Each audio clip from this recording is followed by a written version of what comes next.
Hi everyone, I'm finishing up a bracelet I just made.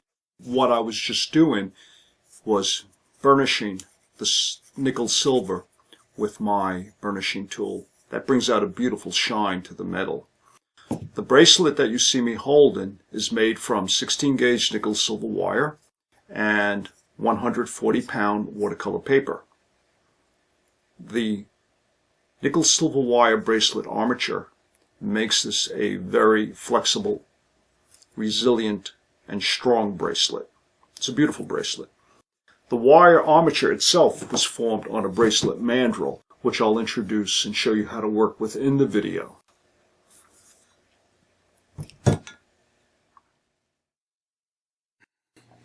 Before we actually start to make the bracelet, it's important to discuss the tools that will be used to create this bracelet. We will need a pair of chain link flat nose pliers, a pair of side cutters, round nose pliers,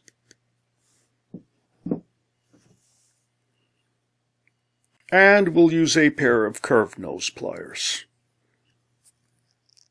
The unique looking pair of pliers that we're going to need to use for this bracelet are multi-sized wire forming pliers. We'll need to use our chasing hammer. Also, the rawhide mallet. What will we be hammering the bracelet on? In this case, we're going to use our round bracelet mandrel. If you don't have a round bracelet mandrel, you can use a pipe.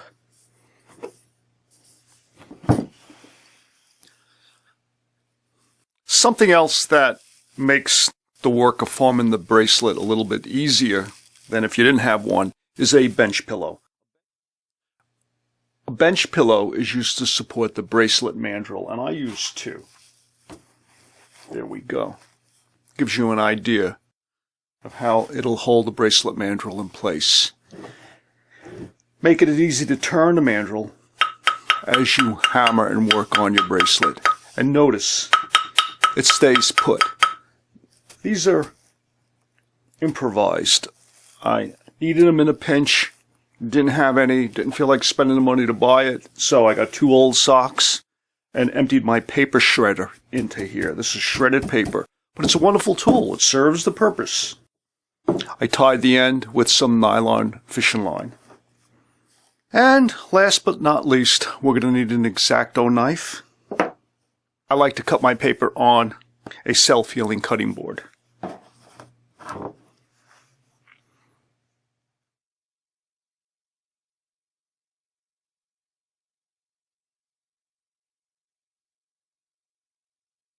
The materials that you'll need to use. This is 16 gauge dead soft nickel silver wire. And we're going to need some pre-prepared watercolor paper. Or you can start clean and create a new watercolor abstraction for your bracelet project. This is 140-pound watercolor paper. This is kind of interesting, actually. I may use this. Watercolor paint. I squeezed out some of my watercolor paint in the palette, ready to go. So if I was going to start fresh, I have the paint that I need. Glue. Previous videos, I've suggested the use of Elmer's glue. And I still do use Elmer's glue in my classes. But I also advise my students that there are many excellent archival glues available that can be used instead of the Elmer's. This is one I like. It's a neutral adhesive, neutral pH adhesive, Line Co. Excellent, great adhesive qualities. And my all-time absolute favorite and most expensive, and you can see I have a lot of it, is Jade 711.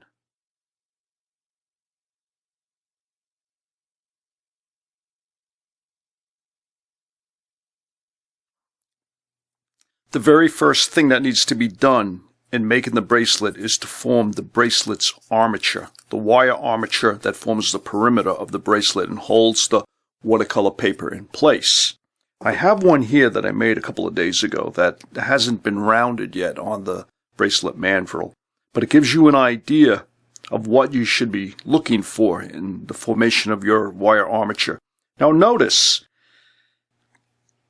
the wire armature is locked in place with a coil. I use 16 gauge wire to create the heart of the armature itself.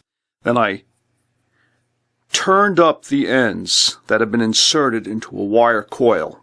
This locks everything firmly in place and allows for the forming of the armature on your bracelet mandrel.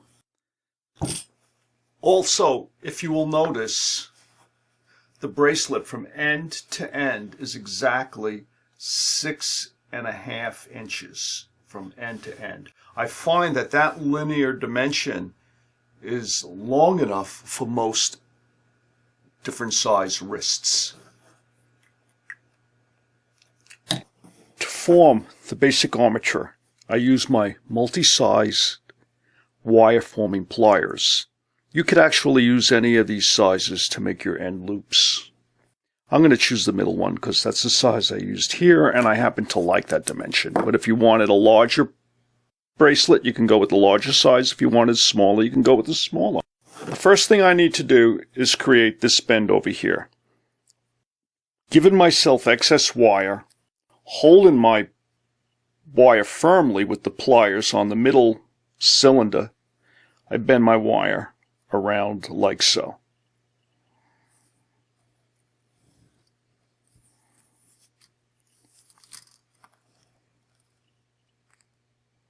See what I'm doing? I'm creating a loop, and I turn the wire down perpendicular. Now, I want to achieve my 6.5 inch from end to end. I could use this as a guide actually, but I'd rather use the ruler to show you how to do it. I decided to mark the cutting board with tape to indicate the 6.5 inch length from end to end. What I will do is position my bracelet up against the marks indicating the exact measurement that I want. And first I'm going to freehand and bend it like that. There we go. Now that I've indicated that bend, I'm going to clean it up with my wire forming tool. There, that's nice. Pulling it tight. Now I will insert the tool into the bracelet armature, hold it firmly against that piece of wire that goes down, and I'm going to bend this down like that. So see what I've done? Cut it from its spool.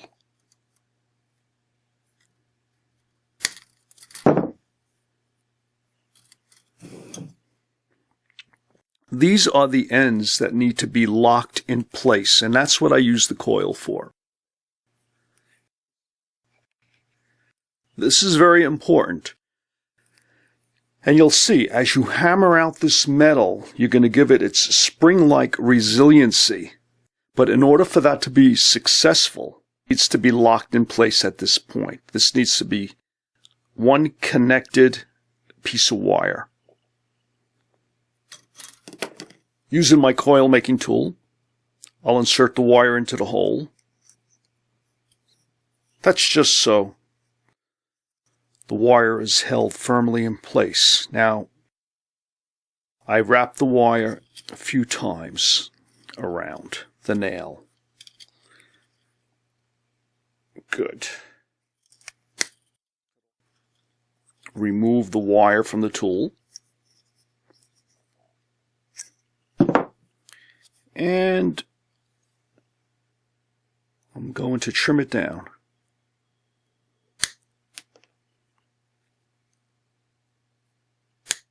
The next step is to line up the ends of the wire and insert the coil that we just made onto the wire. It may be difficult. If it's difficult, you'll have to make the coil slightly larger.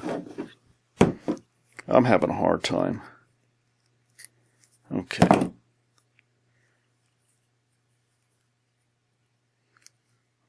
There we go. It's tight. I work it down. Okay.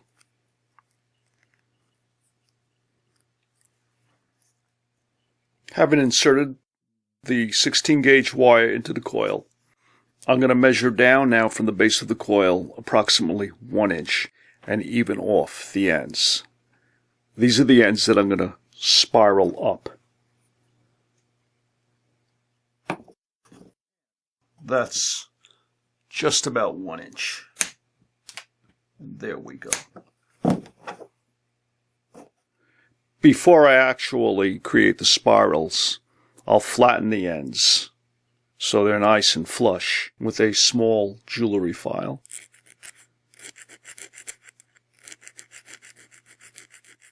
Oh, good. That's good.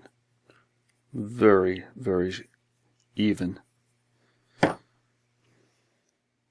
Now, using my round nose, I grab one. And also give it its turn.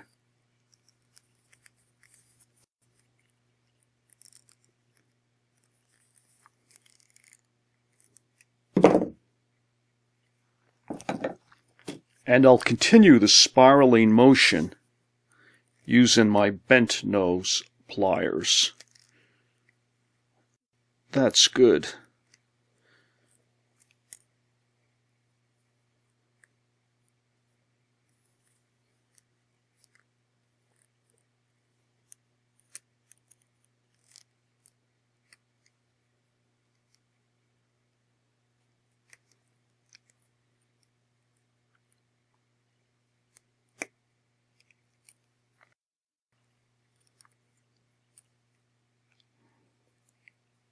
At this stage of development, it's time to form the armature on the mandrel, the bracelet mandrel. Let me move this out of the way. I've positioned the bench pillows that I made, and that's going to support my mandrel as I hammer. Step 1, let's form our wire into a circle.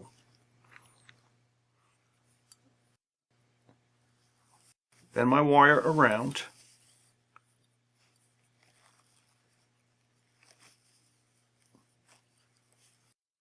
With my rawhide mallet, I can begin to shape the bracelet, just to give it some initial curvature.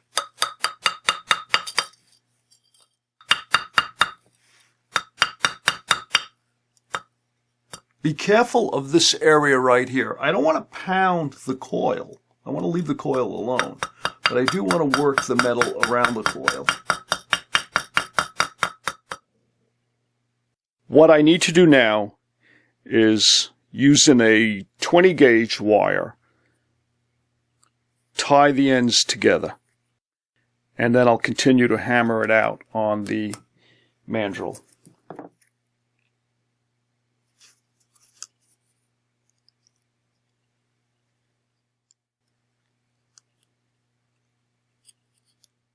I want to cut off the ends just to get them out of my way. I've positioned my wire back on a mandrel, and I'm going to continue to hammer it. It's spreading out nicely. It's very wide here. It tapers down to the ends. That's okay. I like what's happening. Now I'm going to take my chasing hammer and begin to work the surface of the metal. Oh, that's nice. See how I turn it as I hammer it? That's the beauty of supporting the mandrel on bench pillows. And it hovers it nicely above the table surface, so the bracelet is free to be turned. I don't want to hammer the coil. That'll make it ugly. Time to remove that supporting wire. Now watch what happens. It's going to spring a bit. There we go. See? That's a nice size, actually. That's not bad. I can press it down if I want. I don't have to have it so wide in this area. There is a little irregularity from that wire, so I want to put this back on the mandrel and hammer it with my chasing hammer. I continue to work it, finesse it, till I'm happy with the results. You're in complete control of what you do. Never settle. The hammering seems to be finished. It has a beautiful spring-like resiliency to it now. The next step is to apply the watercolor paper to the bracelet. What I usually do when I begin making a new bracelet is before I form the armature on the mandrel, I position it on my watercolor paper and select an area that I would like to use for the bracelet. That's kind of nice too, but I'm still going to stick with this one. I'm going to go with this. Maybe I could do another bracelet and use that area. Having decided on an area, then I'll trace a little bit beyond the area, giving myself a little bit of excess.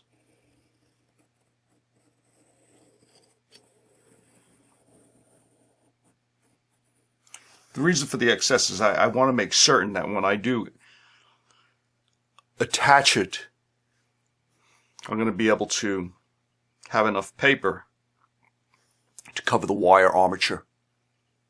And that should do it.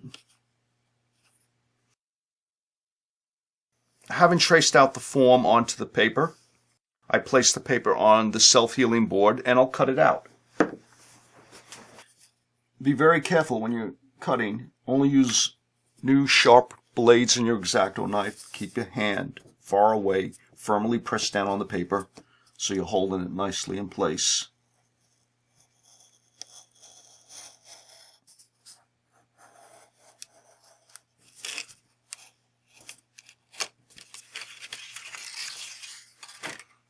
Good. There are two things that I do before I actually glue the paper to the armature. First thing I do is I dampen the back of the paper and then I seal it for maybe 5 or 10 minutes in a plastic container.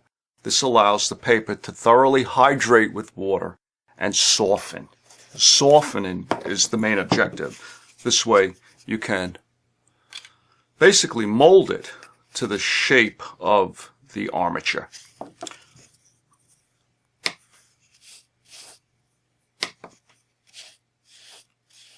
I apply the water to the back, usually supporting it on a paper towel, and avoid getting water on the front. Then I'll take the watercolor, put it in a container. I could have used a slightly bigger container. And I'll close it. The objective is to create a very humid environment that will result in the paper becoming saturated with water and soft. We'll leave that for a few minutes. While that's setting up, the other thing that I do, using a rotary tool,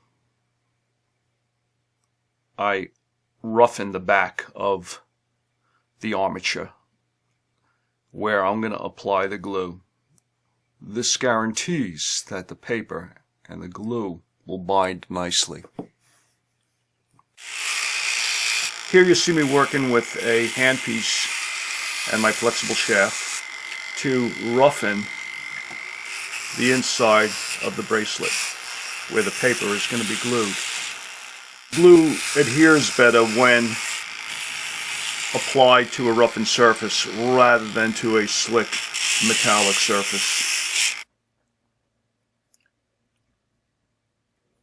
It looks good. We're ready for gluing.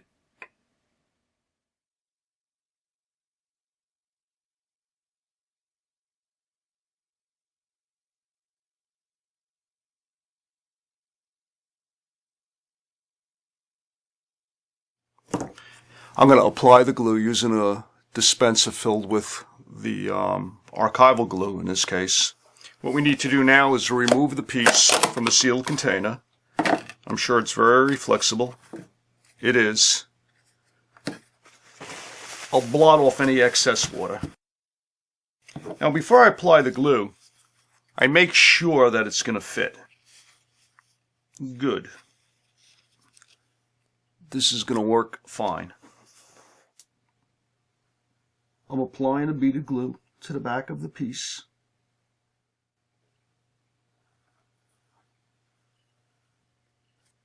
Now I'll take my prepared watercolor paper, position it in the piece. What I do at this point to hold everything securely is I begin to fasten the paper to the armature using paper clips.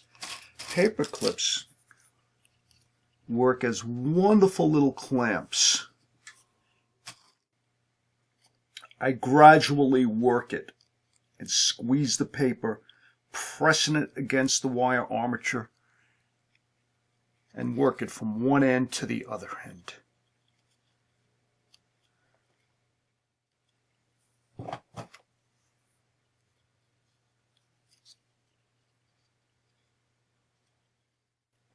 As you can see, I'm making an effort to put as many paper clips on as possible. The objective here is to press that armature at every possible point against the watercolor paper. So as it dries, it always remains in contact with the metal. It looks kind of crazy. The only thing that I can do right now is put it aside, let it dry up. Now that the glue is thoroughly dry, I'm going to remove the paper clips and carefully examine the bracelet to see if there's any space or separation between the metal armature and the watercolor paper. If there is significant space between the paper and the armature, I'll flow in more glue into the opening. But it looks good. I don't really see anything of significance.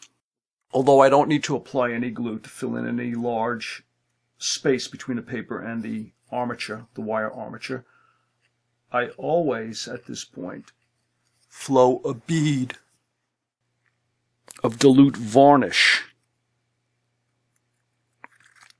along the boundary between the paper and the wire. The dilute varnish will flow into any space, no matter how small, between the wire and the paper and effectively seal it. And I do this once or twice before I actually coat the entire surface with varnish and begin the varnishing process. See what I've done? You can see the bead of varnish. Now it's time to just put it aside and let this application of varnish dry. It's thoroughly dry. At this stage, I'm ready to apply the varnish to the entire surface. Once again, I'm going to use an applicator that I filled with varnish. This time it's not diluted varnish, it's regular full-strength varnish. I'll put it on the piece, and with my clean paintbrush,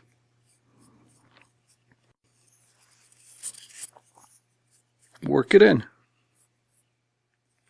I find applying the varnish this way with the dispenser much more effective than dipping a paintbrush into a can. Also, you notice I've switched to a small round brush to get into these tight spots. Notice I don't put on so much that it flows all over the place excessively. I just put on enough to coat the surface. We'll let it dry. The varnish is dried, and I'm going to continue to develop this piece by applying layers of varnish. Then I'll attach the backing paper and file off the excess paper to finish the piece. But I want to mention at this juncture an alternative process to the gluing that may actually be a better way to go. And here we have it. In this bracelet, I have eliminated the gluing process. I'm not sure if it's actually necessary, and here's why. I did exactly what I did here. I dampened it, and I inserted it into the wire armature, and I pressed it against the armature firmly, and used, you can see, many paper clips to hold everything in place. But I never added glue. I allowed it to dry, and now it's bone dry and firmly pressed up against the armature. At this point, all I have to do is flow varnish along the perimeter of the armature, and the varnish should suck into the tiny space between the paper and the metal, and effectively glue the paper to the metal.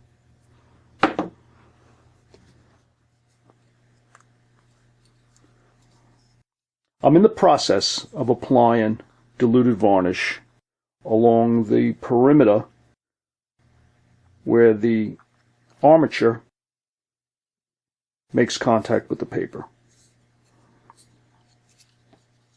I'm going to do this around the entire piece, let that varnish dry, and then do it again before I actually begin to coat the whole surface like I did in this one with varnish.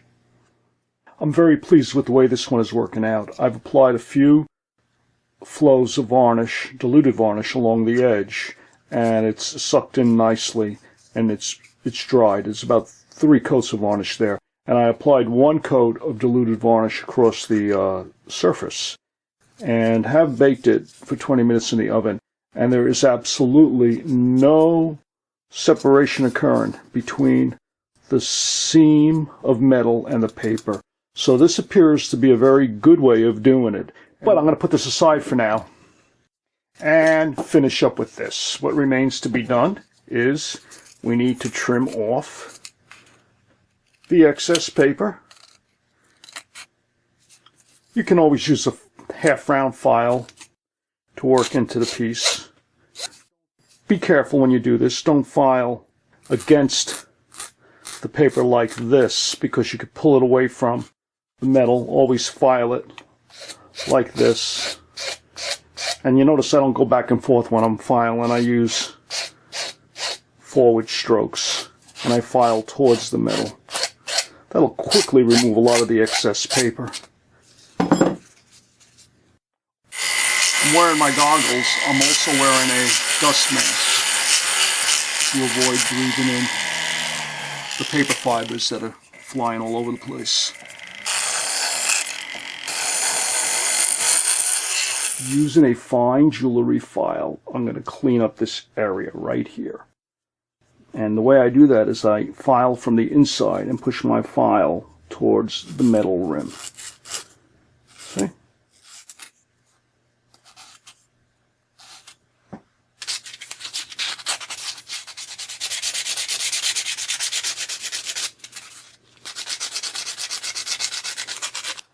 Almost the final step. I'm going to apply glue to the back and then apply my backing paper, which is a beautiful banana paper, and I love the texture of that paper. I take my archival quality glue, spread it thickly on the back of the piece,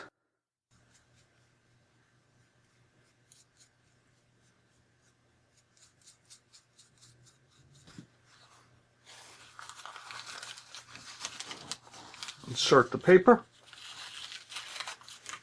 and work it with my fingers. What I can do to make it lay flat better is cut it like that.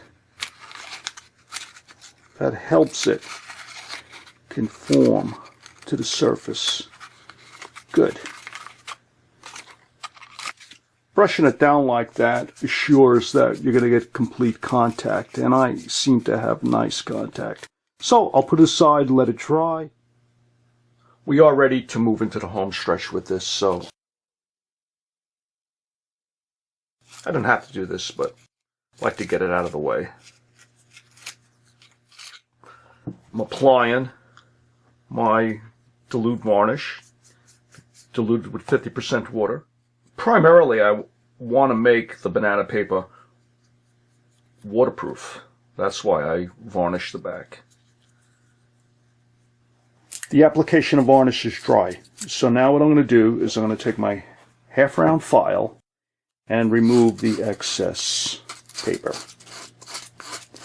The half-round file cuts the paper very nicely. And notice I'm filing on the inside, pushing the file towards the outer edge of the metal armature. Look at that. Cuts it right off. Beautiful. To get into that tiny little area, this area right here, I'm using one of my needle nose jewelry files. Perfect for small, tight spaces. To finish it up, I go over it with my 240 grit sandpaper. Of course, now this is exposed raw paper. I don't leave it that way. I'll give that another coat of varnish to seal the edge. I want this impervious to water. In addition to another coat of varnish, I'm noticing this is a little too white for my taste. I'm going to go over it with a bit of yellow ochre, just to tone down the raw paper.